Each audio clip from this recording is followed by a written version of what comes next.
नेपाल की कैबिनेट ने एक अहम फैसले में नेपाल का नया राजनीतिक नक्शा जारी किया है। इस नक्शे में लिम्पियाधुरा कालापानी और लिपुलेख को नेपाल की सीमा का हिस्सा दिखाया गया है। नेपाल की कैबिनेट ने इसे अपना जायज दावा करार देते हुए कहा कि महाकाली यानी शारदा नदी का स्रोत दरअसल लिम्पियाधुरा ही है, जो फिलहाल भारत के उत्तराखंड का हिस्सा है। भारत इससे इनकार करता रहा है। नेपाल की कैबिनेट का फैसला भारत की ओर से लिपुलेख इलाके में सीमा सड़क के उद्घाटन के 10 दिनों बाद आया है। लिपुलेख से होकर ही तिब्बत चीन के मानसरोवर जाने का रास्ता है। इस सड़क के बनाए जाने के बाद नेपाल ने कड़े शब्दों में भारत के कदम का विरोध किया था। भारत के कदम का विरोध काठमांडू में नेपाल की संसद से लेकर काठमांडू की सड़कों तक दिखा। दरअसल 6 महीने पहले भारत ने अपना नया राजनीतिक नक्शा जारी किया था, जिसमें जम्मू और कश्मीर राज्य को 2 केंद्र शासित प्रदेशों जम्मू कश्मीर और लद्दाख के रूप में दिखाया गया था। इस नक्शे में लिम्पियाधुरा कालापानी और लिपुलेख को भारत का हिस्सा बताया गया था। नेपाल इन इलाकों पर लंबे समय से अपना दावा जताता रहा है। नेपाल के कृषि और सहकारिता मामलों के मंत्री घनश्याम भूसाल ने कांतिपुर टेलीविजन से कहा, ये नई शुरुआत है, लेकिन ये नई बात नहीं है। हम हमेशा से ये कहते आए हैं कि महाकाली नदी के पूरब का हिस्सा नेपाल का है। अब सरकार ने आधिकारिक तौर पर उसे नक्शे में भी शामिल कर लिया है।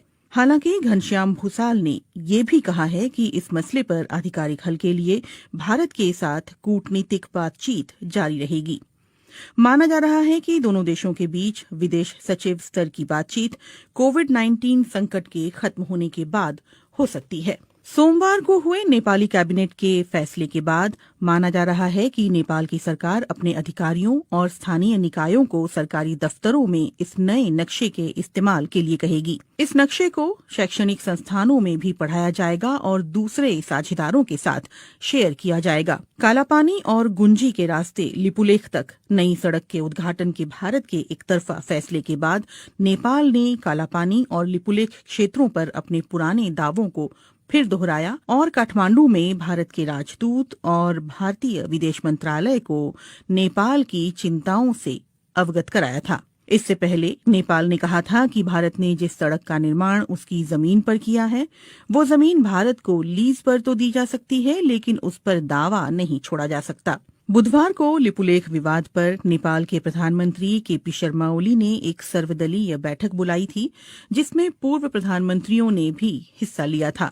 लिपुलेख वो इलाका है जो चीन, नेपाल और भारत की सीमाओं से लगता है।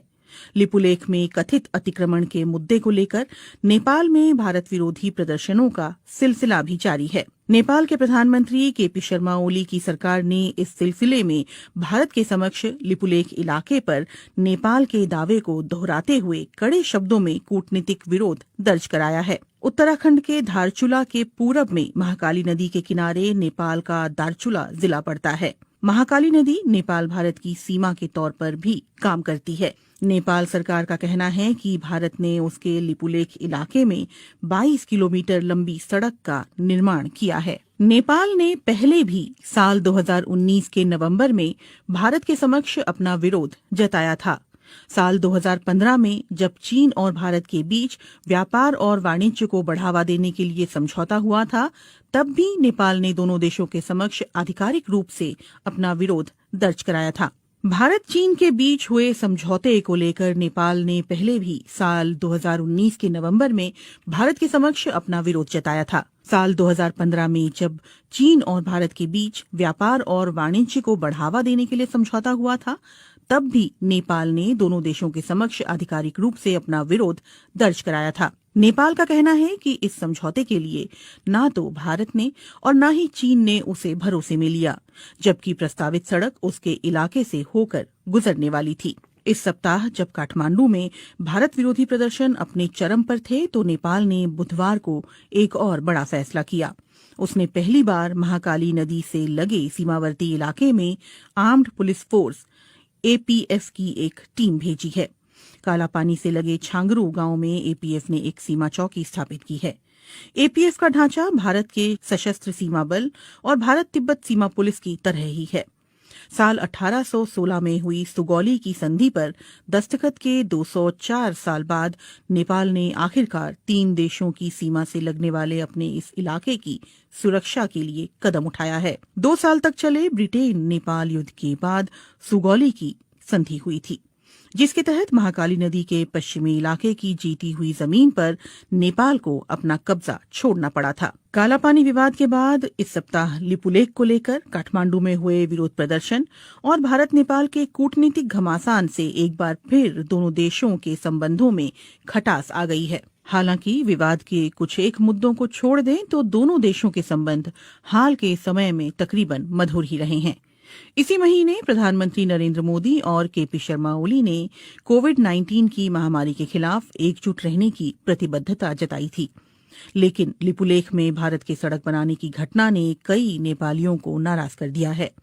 यहां तक कि प्रधानमंत्री केपी शर्मा ओली को ये स्पष्ट करना पड़ा कि नेपाल अपनी जमीन का 1 इंच भी नहीं छोड़ेगा। ऐसे में सवाल उठता है कि अचानक पैदा हुए लिपुलेख विवाद के कारण क्या भारत नेपाल मैत्री खत्म हो जाएगी? महाकाली नदी के उद्गम वाला ये पहाड़ी इलाका नेपाल के लिए इतना महत्वपूर्ण क्यों है? और ये सवाल भी उतना ही मायने रखता है कि लिपुलेख भारत के लिए भी रणनीतिक दृष्टि से इतना अहम क्यों है? नेपाल भारत संबंधों पर कई भारतीय विश्लेषकों का कहना है कि सभ्यता, संस्कृति, इतिहास और भूगोल की दृष्टि से कोई भी 2 देश इतनी नजदीकी नहीं रखते हैं जितने कि भारत और नेपाल हैं। लेकिन 1800 किलोमीटर लंबी सीमा पर दोनों देशों के दरमियान कभी न खत्म होने वाले कई सीमा विवाद भी हैं। दोनों देशों की सरहद ज्यादातर खुली हुई और आड़ी तिरछी भी है। हालांकि अब सीमा पर चौकसी के लिए सुरक्षा बलों की तैनाती बढ़ी है। मुश्किल इस बात को लेकर ज्यादा है कि दोनों देशों की सीमाओं का निर्धारण पूरी तरह से नहीं हो पाया है। महाकाली यानी शारदा और गंडक यानी नारायणी जैसी नदियां दोनों इलाकों में सीमांकन तय करती हैं। वहां मॉनसून के दिनों में आने वाली बाढ़ से तस्वीर बदल जाती है। नदियों का रुख भी साल दर साल बदलता रहता है। कई जगहों पर तो सीमा तय करने वाले पुराने खंभे अभी भी खड़े हैं, लेकिन स्थानीय लोग भी उनकी कद्र नहीं करते। सामान्य परिस्थितियों में लोगों का एक देश से दूसरे देश आना जाना लगा रहता है। भारत और नेपाल के सर्वे अधिकारी और टेक्नीशियंस सालों की साझा कोशिश के बावजूद अभी तक कोई ऐसा नक्शा नहीं बना पाए हैं जिस पर दोनों देश सहमत हों। नेपाल के सर्वे विभाग के पूर्व महानिदेशक बुद्धिनारायण श्रेष्ठ की रिपोर्ट के मुताबिक साल 1850 और 1856 में भारत और नेपाली अधिकारियों ने मिलकर एक नक्शा तैयार किया था। बुद्धिनारायण श्रेष्ठ के मुताबिक महाकाली नदी लिम्पियाधुरा कालापानी से उत्तर पश्चिम में 16 किलोमीटर दूर से निकलती है और सुगौली की संधि में इस नदी को दोनों देशों की सरहद करार दिया गया था। इसलिए इससे साबित होता है कि कालापानी नेपाल का हिस्सा है। लेकिन भारत इन नक्शों को सबूत के तौर पर स्वीकार करने से इनकार करता है। भारतीय पक्ष का कहना है कि इसकी जगह 1875 के नक्शे पर विचार किया जाना चाहिए, जिसमें महाकाली नदी का उद्गम कालापानी के पूर्व में दिखलाया गया था। गौरतलब है कि 1875 के नक्शे पर नेपाल के दस्तखत नहीं हैं। काठमांडू में इस मामले पर जानकारी रखने वाले अधिकारियों का कहना है कि नेपाल और भारत की सीमा के निर्धारण का काम ज्यादातर पूरा कर लिया गया है। हालांकि नदी वाले इलाकों में ये काम पूरा नहीं हो पाया है। नेपाल की पश्चिमी सीमा पर महाकाली नदी और दक्षिणी सीमा पर गंडक नदी दोनों देशों की सीमा निर्धारण करती है, लेकिन यहाँ नक्शा तय करने का काम अभी भी अधूरा है। दोनों देशों के सर्वे अधिकारी और टेक्नीशियंस महाकाली और गंडक नदी पर सीमांकन के बिंदुओं के निर्धारण पर सहमत नहीं हो पा रहे हैं, क्योंकि नदियों के बहाव की दिशा बदलती रहती है। इन नदियों का रुख बीते दशकों में लगातार बदलता रहा है। लिपुलेख का विवाद ऐसे ही इलाके से जुड़ा हुआ है। नेपाल का कहना रहा है कि लिपुलेख पर्वत महाकाली नदी के पूर्व में स्थित है, जिसकी वजह से कुदरती तौर पर ये इलाका नेपाल का हिस्सा बन जाता है, और ये बात सुगौली की संधि में भी साफ तौर पर कही गई है। एनसाइक्लोपीडिया ब्रिटानिका के अनुसार सुगौली की संधि से ब्रिटेन नेपाल युद्ध की औपचारिक तौर पर समाप्ति हुई थी। संधि की शर्तों के तहत नेपाल ने तराई के विवादास्पद इलाके और महाकाली नदी के पश्चिम में सतलुज नदी के किनारे तक जीती हुई जमीन पर अपना दावा छोड़ दिया था। अगर सुगौली की संधि ये स्पष्ट रूप से कहती है कि महाकाली नदी का पूर्व का इलाका नेपाल का है, तो फिर समस्या कहाँ है? नेपाली इतिहासकारों और सर्वे अधिकारियों का कहना है कि दोनों देशों के बीच गलतफहमी इस बात को लेकर है कि महाकाली नदी का उद्गम स्थल कहाँ है और विवाद की जड़ यही है। इसीलिए सवाल उठता है कि महाकाली नदी कहाँ से निकलती है, लिम्पियाधुरा की पहाड़ियों से या फिर लिपुलेख से। गुंजी गांव के पास जहां लिपुलेख जाने वाली सीमा सड़क बीते शुक्रवार खोली गई थी, वहां दो छोटी नदियां आकर मिलती है। एक धारा दक्षिण पूर्व के लिम्पियाधुरा की पहाड़ियों से निकलकर आती है, तो दूसरी धारा दक्षिण में लिपुलेख से आती है। नेपाल के विशेषज्ञ और अधिकारियों का कहना है कि महाकाली नदी लिम्पियाधुरा से निकलकर उत्तर पश्चिम में भारत के उत्तराखंड की ओर बढ़ती है, लेकिन इसके ठीक उलट भारतीय पक्ष का कहना है कि महाकाली नदी का रुख नेपाल की ओर उत्तर पूर्व में है। उनका कहना है कि लिपुलेख से निकलने वाली जलधारा ही दरअसल महाकाली नदी का स्रोत है और इसी से दोनों पड़ोसी देशों की सीमाओं का निर्धारण होता है। 8 मई को लिपुलेख के लिए सड़क मार्ग खोले जाने के बाद आई नेपाल की कड़ी प्रतिक्रिया पर भारत ने इस फैसले का बचाव करते हुए कहा कि किसी भी नेपाली क्षेत्र का अतिक्रमण नहीं किया गया है और ये सीमा सड़क कैलाश मानसरोवर की पारंपरिक धार्मिक यात्रा के रूट पर ही बनाई गई है। लेकिन नेपाली इतिहासकारों, अधिकारियों और जहां से भारत ने 8 मई को लिपुलेख जाने वाली सड़क का रास्ता खोला है, यानी गुंजी गांव के लोगों का ये कहना है कि नेपाली पक्ष के पास इस बात को लेकर पर्याप्त सबूत हैं कि सुगौली की संधि के अनुसार लिपुलेख और उस इलाके के कई गांव नेपाली क्षेत्र में आते हैं। विवाद दूसरे इलाकों को लेकर भी है। नेपाल की सरकार लगातार इस बात पर जोर देती रही है कि लिपुलेख और गुंजी गांव के अलावा भारत ने महाकाली नदी के उत्तर में उससे लगे कई इलाकों पर भी अपना कब्जा कर रखा है, जिसमें कालापानी भी शामिल है। कालापानी में भारत चीन युद्ध के दौरान 1950 में आईटीबीपी ने अपनी चौकी स्थापित की थी। इसके अलावा सुदूर पश्चिम में स्थित लिम्पियाधुरा को लेकर भी दोनों देशों के बीच विवाद है। वहीं नेपाल की राष्ट्रीय राजनीति में 3 दशक से भी ज्यादा समय से महाकाली कालापानी का मुद्दा उठता रहा है। नेपाल के सर्वे विभाग के अधिकारियों का कहना है कि लिपुलेख और कालापानी हिमालय क्षेत्र के सुदूर इलाके हैं जहां पहुंचना बहुत मुश्किल है और वहां कोई इंसानी आबादी नहीं रहती। यही वजह है कि नेपाल ने वहां सीमा सुरक्षा चौकी स्थापित नहीं की। अधिकारी ये भी कहते हैं कि सुगौली की संधि के अलावा नेपाल के पास और भी सबूत हैं, जिनमें संधि पर दस्तखत से पहले ब्रितानी अधिकारियों को लिखी चिट्ठी और उस दौर के दस्तावेज शामिल हैं। नेपाल कालापानी और गुंजी के स्थानीय लोगों की मालगुजारी रसीद और नेपाली मतदाता होने का पहचान पत्र भी सबूत के तौर पर दिखा रहा है। इसके अलावा साल 1908 में मानसरोवर की यात्रा करने वाले भारतीय संत योगी भगवान श्रीहंस और 30 और 40 के दशक में वहां जाने वाले स्वामी प्रणवानंद ने भी अपने यात्रा संस्मरणों में लिपुलेख के दक्षिण में छांगरू गांव में नेपाली सुरक्षा कर्मियों की मौजूदगी के बारे में विस्तार से लिखा है। कई नेपाली अधिकारियों और पत्रकारों ने बीते दशकों में कालापानी की यात्रा के बाद वहां के स्थानीय लोगों के पास मौजूद उनके नेपाली दस्तावेज इकट्ठा किए हैं। इनमें लिपुलेख से लगे गुंजी गांव और कालापानी के आसपास के गांव भी शामिल हैं।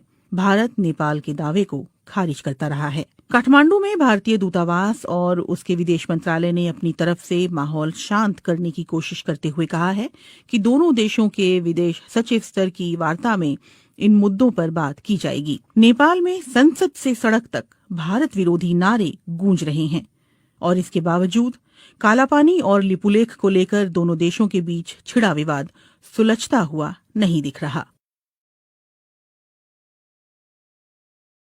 नेपाल की कैबिनेट ने एक अहम फैसले में नेपाल का नया राजनीतिक नक्शा जारी किया है। इस नक्शे में लिम्पियाधुरा, कालापानी और लिपुलेख को नेपाल की सीमा का हिस्सा दिखाया गया है। नेपाल की कैबिनेट ने इसे अपना जायज दावा करार देते हुए कहा कि महाकाली यानी शारदा नदी का स्रोत दरअसल लिम्पियाधुरा ही है, जो फिलहाल भारत के उत्तराखंड का हिस्सा है। भारत इससे इनकार करता रहा है। नेपाल की कैबिनेट का फैसला भारत की ओर से लिपुलेख इलाके में सीमा सड़क के उद्घाटन के 10 दिनों बाद आया है। लिपुलेख से होकर ही तिब्बत, चीन के मानसरोवर जाने का रास्ता है। इस सड़क के बनाए जाने के बाद नेपाल ने कड़े शब्दों में भारत के कदम का विरोध किया था। भारत के कदम का विरोध काठमांडू में नेपाल की संसद से लेकर काठमांडू की सड़कों तक दिखा। दरअसल 6 महीने पहले भारत ने अपना नया राजनीतिक नक्शा जारी किया था, जिसमें जम्मू और कश्मीर राज्य को 2 केंद्र शासित प्रदेशों जम्मू कश्मीर और लद्दाख के रूप में दिखाया गया था। इस नक्शे में लिम्पियाधुरा कालापानी और लिपुलेख को भारत का हिस्सा बताया गया था। नेपाल इन इलाकों पर लंबे समय से अपना दावा जताता रहा है। नेपाल के कृषि और सहकारिता मामलों के मंत्री घनश्याम भूसाल ने कांतिपुर टेलीविजन से कहा, ये नई शुरुआत है, लेकिन ये नई बात नहीं है। हम हमेशा से ये कहते आए हैं कि महाकाली नदी के पूरब का हिस्सा नेपाल का है। अब सरकार ने आधिकारिक तौर पर उसे नक्शे में भी शामिल कर लिया है। हालांकि घनश्याम भूसाल ने ये भी कहा है कि इस मसले पर आधिकारिक हल के लिए भारत के साथ कूटनीतिक बातचीत जारी रहेगी। माना जा रहा है कि दोनों देशों के बीच विदेश सचिव स्तर की बातचीत कोविड-19 संकट के खत्म होने के बाद हो सकती है। सोमवार को हुए नेपाली कैबिनेट के फैसले के बाद माना जा रहा है कि नेपाल की सरकार अपने अधिकारियों और स्थानीय निकायों को सरकारी दफ्तरों में इस नए नक्शे के इस्तेमाल के लिए कहेगी। इस नक्शे को शैक्षणिक संस्थानों में भी पढ़ाया जाएगा और दूसरे साझेदारों के साथ शेयर किया जाएगा। कालापानी और गुंजी के रास्ते लिपुलेख तक नई सड़क के उद्घाटन के भारत के एक तरफा फैसले के बाद नेपाल ने कालापानी और लिपुलेख क्षेत्रों पर अपने पुराने दावों को फिर दोहराया और काठमांडू में भारत के राजदूत और भारतीय विदेश मंत्रालय को नेपाल की चिंताओं से अवगत कराया था। इससे पहले नेपाल ने कहा था कि भारत ने जिस सड़क का निर्माण उसकी जमीन पर किया है, वो जमीन भारत को लीज पर तो दी जा सकती है, लेकिन उस पर दावा नहीं छोड़ा जा सकता। बुधवार को लिपुलेख विवाद पर नेपाल के प्रधानमंत्री केपी शर्मा ओली ने एक सर्वदलीय बैठक बुलाई थी, जिसमें पूर्व प्रधानमंत्रियों ने भी हिस्सा लिया था।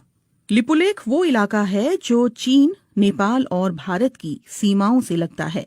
लिपुलेख में कथित अतिक्रमण के मुद्दे को लेकर नेपाल में भारत विरोधी प्रदर्शनों का सिलसिला भी जारी है। नेपाल के प्रधानमंत्री केपी शर्मा ओली की सरकार ने इस सिलसिले में भारत के समक्ष लिपुलेख इलाके पर नेपाल के दावे को दोहराते हुए कड़े शब्दों में कूटनीतिक विरोध दर्ज कराया है। उत्तराखंड के धारचूला के पूरब में महाकाली नदी के किनारे नेपाल का दारचूला जिला पड़ता है। महाकाली नदी नेपाल भारत की सीमा के तौर पर भी काम करती है। नेपाल सरकार का कहना है कि भारत ने उसके लिपुलेख इलाके में 22 किलोमीटर लंबी सड़क का निर्माण किया है। नेपाल ने पहले भी साल 2019 के नवंबर में भारत के समक्ष अपना विरोध जताया था।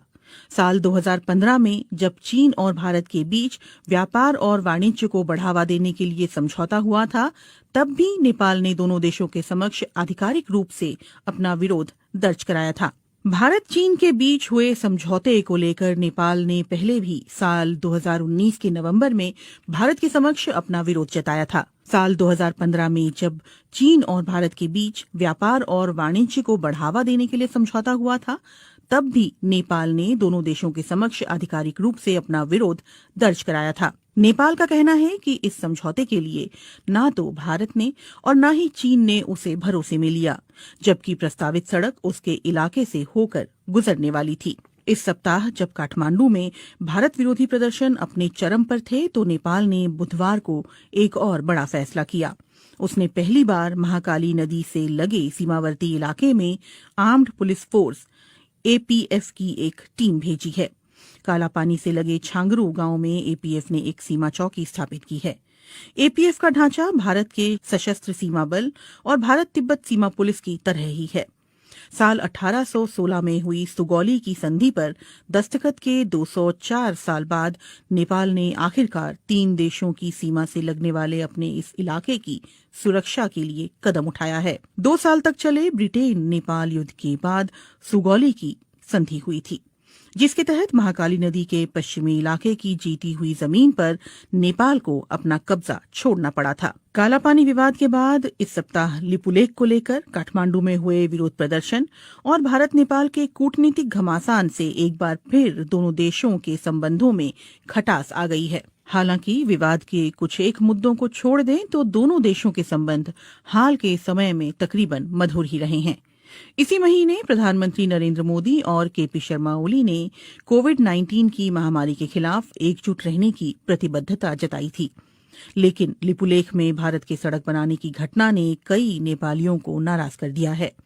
यहां तक कि प्रधानमंत्री केपी शर्मा ओली को ये स्पष्ट करना पड़ा कि नेपाल अपनी जमीन का 1 इंच भी नहीं छोड़ेगा। ऐसे में सवाल उठता है कि अचानक पैदा हुए लिपुलेख विवाद के कारण क्या भारत नेपाल मैत्री खत्म हो जाएगी? महाकाली नदी के उद्गम वाला ये पहाड़ी इलाका नेपाल के लिए इतना महत्वपूर्ण क्यों है? और ये सवाल भी उतना ही मायने रखता है कि लिपुलेख भारत के लिए भी रणनीतिक दृष्टि से इतना अहम क्यों है? नेपाल भारत संबंधों पर कई भारतीय विश्लेषकों का कहना है कि सभ्यता, संस्कृति, इतिहास और भूगोल की दृष्टि से कोई भी 2 देश इतनी नजदीकी नहीं रखते हैं जितने कि भारत और नेपाल हैं। लेकिन 1800 किलोमीटर लंबी सीमा पर दोनों देशों के दरमियान कभी न खत्म होने वाले कई सीमा विवाद भी हैं। दोनों देशों की सरहद ज्यादातर खुली हुई और आड़ी तिरछी भी है। हालांकि अब सीमा पर चौकसी के लिए सुरक्षा बलों की तैनाती बढ़ी है। मुश्किल इस बात को लेकर ज्यादा है कि दोनों देशों की सीमाओं का निर्धारण पूरी तरह से नहीं हो पाया है। महाकाली यानी शारदा और गंडक यानी नारायणी जैसी नदियां दोनों इलाकों में सीमांकन तय करती हैं। वहां मॉनसून के दिनों में आने वाली बाढ़ से तस्वीर बदल जाती है। नदियों का रुख भी साल दर साल बदलता रहता है।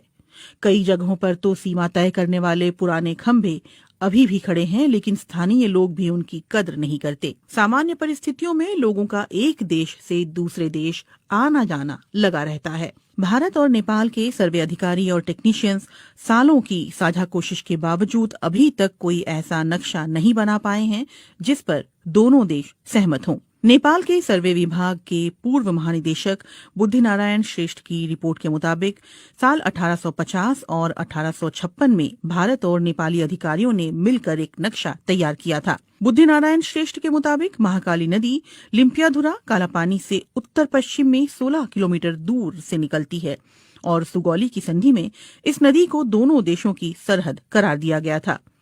इसलिए इससे साबित होता है कि कालापानी नेपाल का हिस्सा है। लेकिन भारत इन नक्शों को सबूत के तौर पर स्वीकार करने से इनकार करता है। भारतीय पक्ष का कहना है कि इसकी जगह 1875 के नक्शे पर विचार किया जाना चाहिए, जिसमें महाकाली नदी का उद्गम कालापानी के पूर्व में दिखलाया गया था।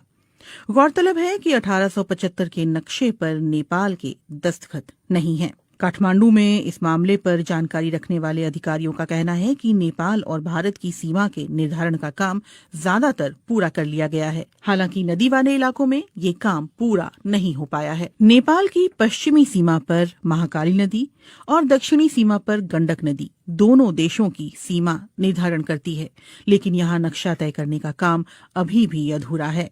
दोनों देशों के सर्वे अधिकारी और टेक्नीशियंस महाकाली और गंडक नदी पर सीमांकन के बिंदुओं के निर्धारण पर सहमत नहीं हो पा रहे हैं, क्योंकि नदियों के बहाव की दिशा बदलती रहती है। इन नदियों का रुख बीते दशकों में लगातार बदलता रहा है। लिपुलेख का विवाद ऐसे ही इलाके से जुड़ा हुआ है। नेपाल का कहना रहा है कि लिपुलेख पर्वत महाकाली नदी के पूर्व में स्थित है, जिसकी वजह से कुदरती तौर पर ये इलाका नेपाल का हिस्सा बन जाता है। और ये बात सुगौली की संधि में भी साफ तौर पर कही गई है। एनसाइक्लोपीडिया ब्रिटानिका के अनुसार सुगौली की संधि से ब्रिटेन नेपाल युद्ध की औपचारिक तौर पर समाप्ति हुई थी। संधि की शर्तों के तहत नेपाल ने तराई के विवादास्पद इलाके और महाकाली नदी के पश्चिम में सतलुज नदी के किनारे तक जीती हुई जमीन पर अपना दावा छोड़ दिया था। अगर सुगौली की संधि ये स्पष्ट रूप से कहती है कि महाकाली नदी का पूर्व का इलाका नेपाल का है, तो फिर समस्या कहाँ है? नेपाली इतिहासकारों और सर्वे अधिकारियों का कहना है कि दोनों देशों के बीच गलतफहमी इस बात को लेकर है कि महाकाली नदी का उद्गम स्थल कहाँ है, और विवाद की जड़ यही है। इसीलिए सवाल उठता है कि महाकाली नदी कहाँ से निकलती है, लिम्पियाधुरा की पहाड़ियों से या फिर लिपुलेख से?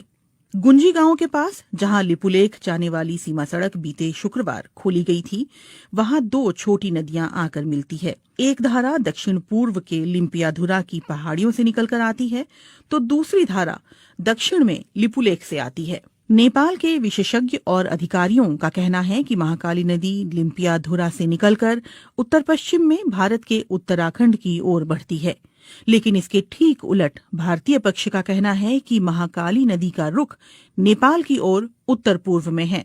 उनका कहना है कि लिपुलेख से निकलने वाली जलधारा ही दरअसल महाकाली नदी का स्रोत है और इसी से दोनों पड़ोसी देशों की सीमाओं का निर्धारण होता है। 8 मई को लिपुलेख के लिए सड़क मार्ग खोले जाने के बाद आई नेपाल की कड़ी प्रतिक्रिया पर भारत ने इस फैसले का बचाव करते हुए कहा कि किसी भी नेपाली क्षेत्र का अतिक्रमण नहीं किया गया है और ये सीमा सड़क कैलाश मानसरोवर की पारंपरिक धार्मिक यात्रा के रूट पर ही बनाई गई है। लेकिन नेपाली इतिहासकारों, अधिकारियों और जहां से भारत ने 8 मई को लिपुलेख जाने वाली सड़क का रास्ता खोला है, यानी गुंजी गांव के लोगों का ये कहना है कि नेपाली पक्ष के पास इस बात को लेकर पर्याप्त सबूत हैं कि सुगौली की संधि के अनुसार लिपुलेख और उस इलाके के कई गांव नेपाली क्षेत्र में आते हैं। विवाद दूसरे इलाकों को लेकर भी है।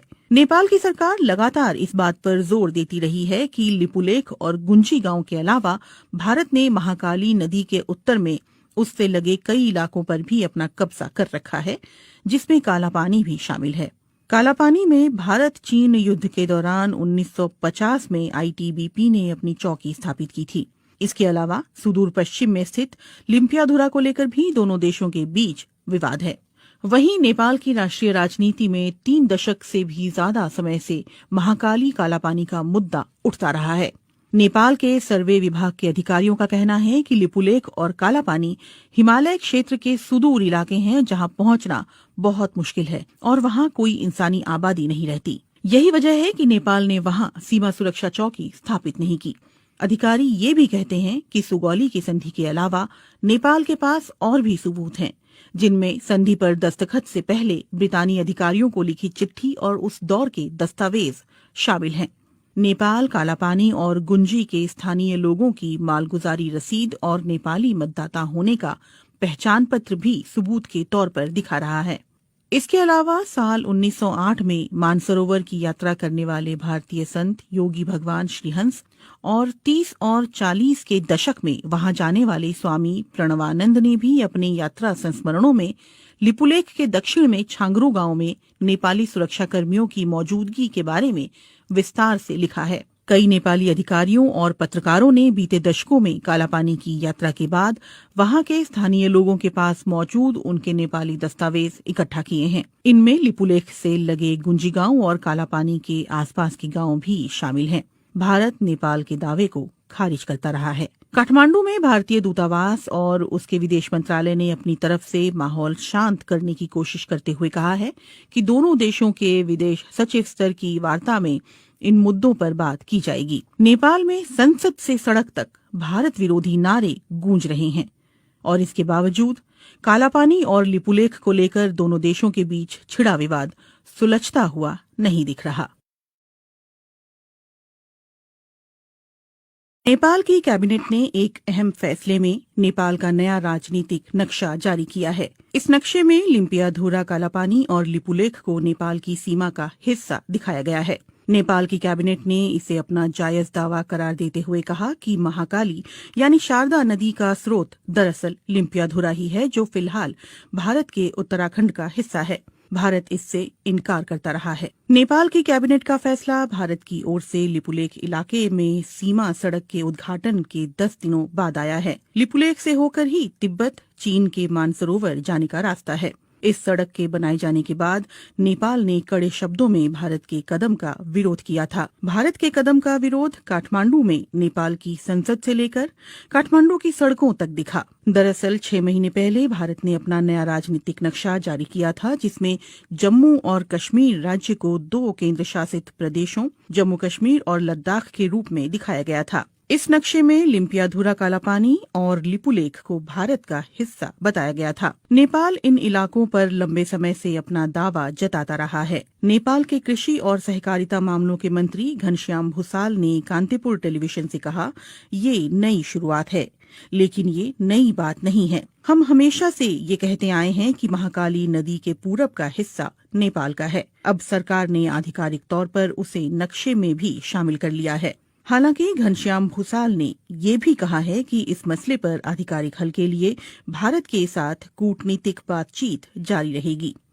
माना जा रहा है कि दोनों देशों के बीच विदेश सचिव स्तर की बातचीत कोविड-19 संकट के खत्म होने के बाद हो सकती है। सोमवार को हुए नेपाली कैबिनेट के फैसले के बाद माना जा रहा है कि नेपाल की सरकार अपने अधिकारियों और स्थानीय निकायों को सरकारी दफ्तरों में इस नए नक्शे के इस्तेमाल के लिए कहेगी। इस नक्शे को शैक्षणिक संस्थानों में भी पढ़ाया जाएगा और दूसरे साझेदारों के साथ शेयर किया जाएगा। कालापानी और गुंजी के रास्ते लिपुलेख तक नई सड़क के उद्घाटन के भारत के एक तरफा फैसले के बाद नेपाल ने कालापानी और लिपुलेख क्षेत्रों पर अपने पुराने दावों को फिर दोहराया और काठमांडू में भारत के राजदूत और भारतीय विदेश मंत्रालय को नेपाल की चिंताओं से अवगत कराया था। इससे पहले नेपाल ने कहा था कि भारत ने जिस सड़क का निर्माण उसकी जमीन पर किया है, वो जमीन भारत को लीज पर तो दी जा सकती है, लेकिन उस पर दावा नहीं छोड़ा जा सकता। बुधवार को लिपुलेख विवाद पर नेपाल के प्रधानमंत्री केपी शर्मा ओली ने एक सर्वदलीय बैठक बुलाई थी,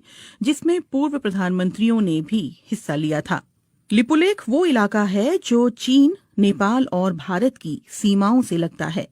लिपुलेख में कथित अतिक्रमण के मुद्दे को लेकर नेपाल में भारत विरोधी प्रदर्शनों का सिलसिला भी जारी है। नेपाल के प्रधानमंत्री केपी शर्मा ओली की सरकार ने इस सिलसिले में भारत के समक्ष लिपुलेख इलाके पर नेपाल के दावे को दोहराते हुए कड़े शब्दों में कूटनीतिक विरोध दर्ज कराया है। उत्तराखंड के धारचूला के पूरब में महाकाली नदी के किनारे नेपाल का दारचूला जिला पड़ता है। महाकाली नदी नेपाल भारत की सीमा के तौर पर भी काम करती है। नेपाल सरकार का कहना है कि भारत ने उसके लिपुलेख इलाके में 22 किलोमीटर लंबी सड़क का निर्माण किया है। नेपाल ने पहले भी साल 2019 के नवंबर में भारत के समक्ष अपना विरोध जताया था।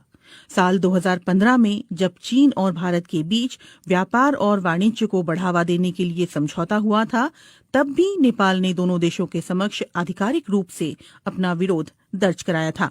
भारत चीन के बीच हुए समझौते को लेकर नेपाल ने पहले भी साल 2019 के नवंबर में भारत के समक्ष अपना विरोध जताया था। साल 2015 में जब चीन और भारत के बीच व्यापार और वाणिज्य को बढ़ावा देने के लिए समझौता हुआ था, तब भी नेपाल ने दोनों देशों के समक्ष आधिकारिक रूप से अपना विरोध दर्ज कराया था। नेपाल का कहना है कि इस समझौते के लिए ना तो भारत ने और ना ही चीन ने उसे भरोसे में लिया, जबकि प्रस्तावित सड़क उसके इलाके से होकर गुजरने वाली थी। इस सप्ताह जब काठमांडू में भारत विरोधी प्रदर्शन अपने चरम पर थे, तो नेपाल ने बुधवार को एक और बड़ा फैसला किया। उसने पहली बार महाकाली नदी से लगे सीमावर्ती इलाके में आर्म्ड पुलिस फोर्स एपीएफ की एक टीम भेजी है। कालापानी से लगे छांगरू गांव में एपीएफ ने एक सीमा चौकी स्थापित की है। एपीएफ का ढांचा भारत के सशस्त्र सीमा बल और भारत तिब्बत सीमा पुलिस की तरह ही है। साल 1816 में हुई सुगौली की संधि पर दस्तखत के 204 साल बाद नेपाल ने आखिरकार 3 देशों की सीमा से लगने वाले अपने इस इलाके की सुरक्षा के लिए कदम उठाया है। 2 साल तक चले ब्रिटेन नेपाल युद्ध के बाद सुगौली की संधि हुई थी, जिसके तहत महाकाली नदी के पश्चिमी इलाके की जीती हुई जमीन पर नेपाल को अपना कब्जा छोड़ना पड़ा था। कालापानी विवाद के बाद इस सप्ताह लिपुलेख को लेकर काठमांडू में हुए विरोध प्रदर्शन और भारत नेपाल के कूटनीतिक घमासान से एक बार फिर दोनों देशों के संबंधों में खटास आ गई है। हालांकि विवाद के कुछ एक मुद्दों को छोड़ दें तो दोनों देशों के संबंध हाल के समय में तकरीबन मधुर ही रहे हैं।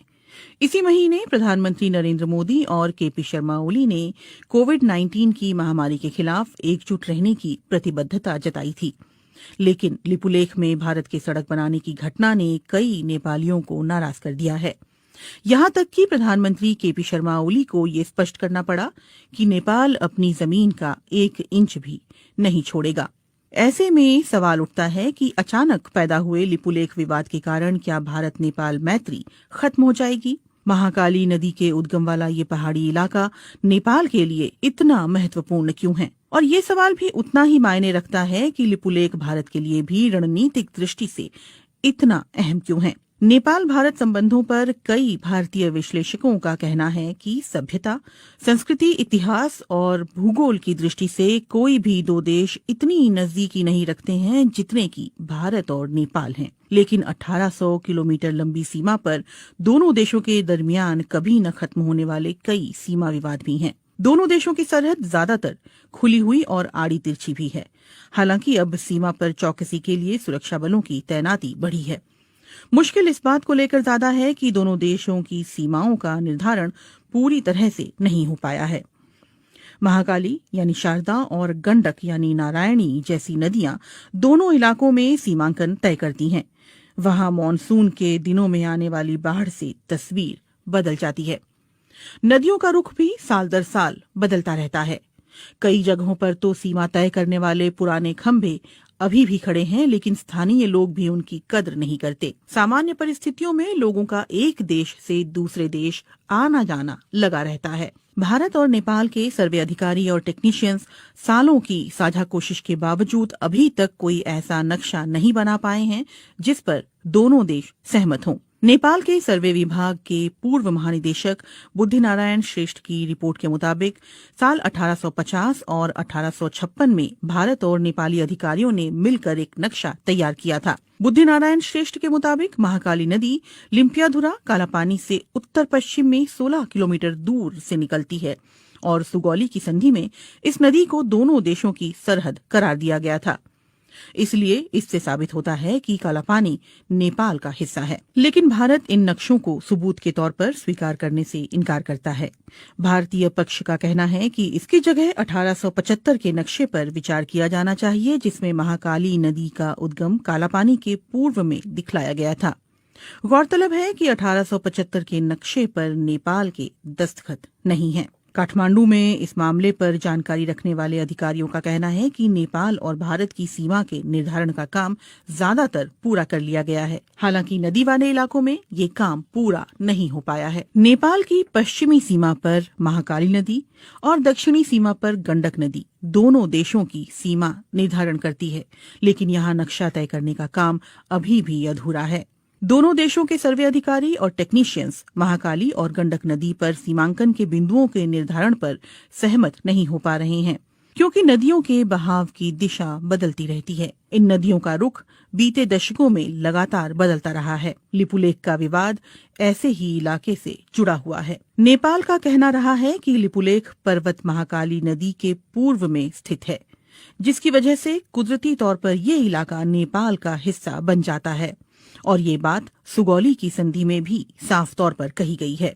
एनसाइक्लोपीडिया ब्रिटानिका के अनुसार सुगौली की संधि से ब्रिटेन नेपाल युद्ध की औपचारिक तौर पर समाप्ति हुई थी।